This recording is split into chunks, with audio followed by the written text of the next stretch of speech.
What's up, guys? Welcome back to the YouTube channel. You just saw that we were at 710 last week, front of the track, and we messed up. We made one change between the first pass and the second pass.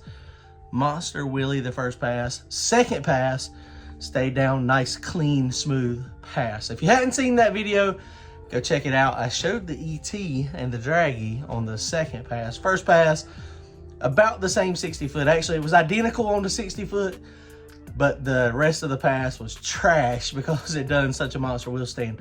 It's amazing having the right parts and making the right calls and the right adjustments.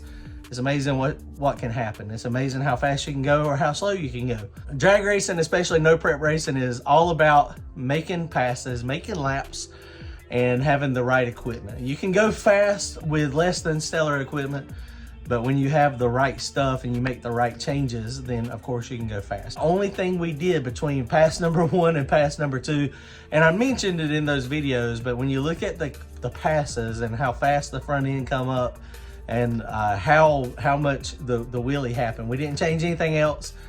Those front struts, those TRS, Thomas Racing Service front struts, are amazing. They work good. They're long travel. I think they got 2.5, 3 inches of extra travel. I really don't know. It's got monster travel in the front though. He sent the springs and everything, set them up. And he told me, he said, man, he said, I make these things so that when you're real crappy back of the track, when they're full loose on extension, it will come up and it will come up fast and rapid. And that's what it did. That's what it done at Dig or Die. And when the track was a little bit better, we put a little bit more power in it. That's how we got that little wheel stand that we didn't want. It just come up too fast. Tightened them up, went 12 clicks on them. That's a lot. 12 clicks is a lot, but 12 clicks, it felt like a radial car. I mean, it still didn't go super fast to a 60 foot, went on 147, 60 foot, but it felt fast. I mean, it just took off and I could feel the front end gradually coming up.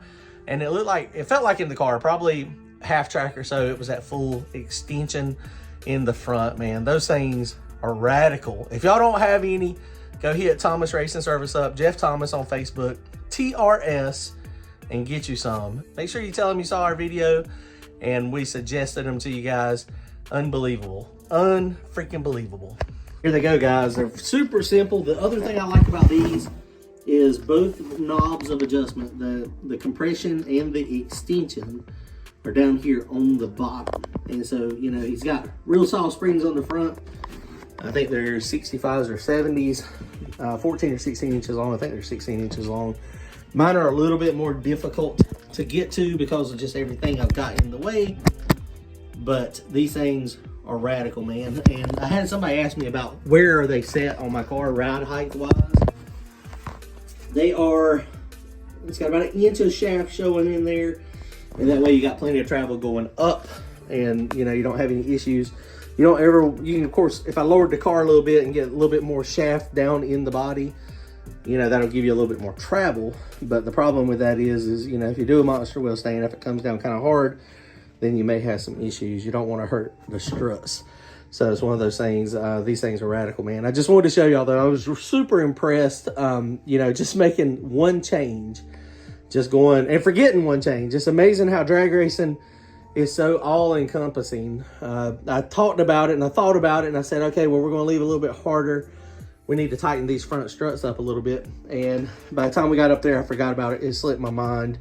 And it's just one of those things. I mean, that's what happens. You do a monster wheel stand, tighten them up, and then it stayed down. Now, he told me, he said, if you tighten them down completely, if you go full tight, he said it pretty much locks them down. So, you know, when we're doing front of the track, no prep, we'll probably tighten them up even more than that because, you know, we're trying to go 120, 122, 60 foot. We may end up having to put some limiters on it. Right now, I don't even have travel limiters on it.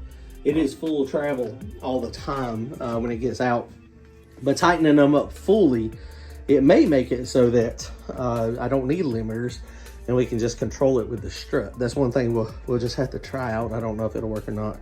All right, guys, well, I just wanted to point that out to you. One change was the difference between being a first round duck and potentially having a car that could have won. Now, I was dead late on the tree. Lander killed me on the tree, so I don't know if I could have outrun him anyway. We did run a good ET though. I think we were a little bit behind from what everybody was going, but that was supposed to be our first tune-up pass. Was our second pass, but we just missed it. All right, guys, comment, like, and subscribe. We'll see you all soon. Later.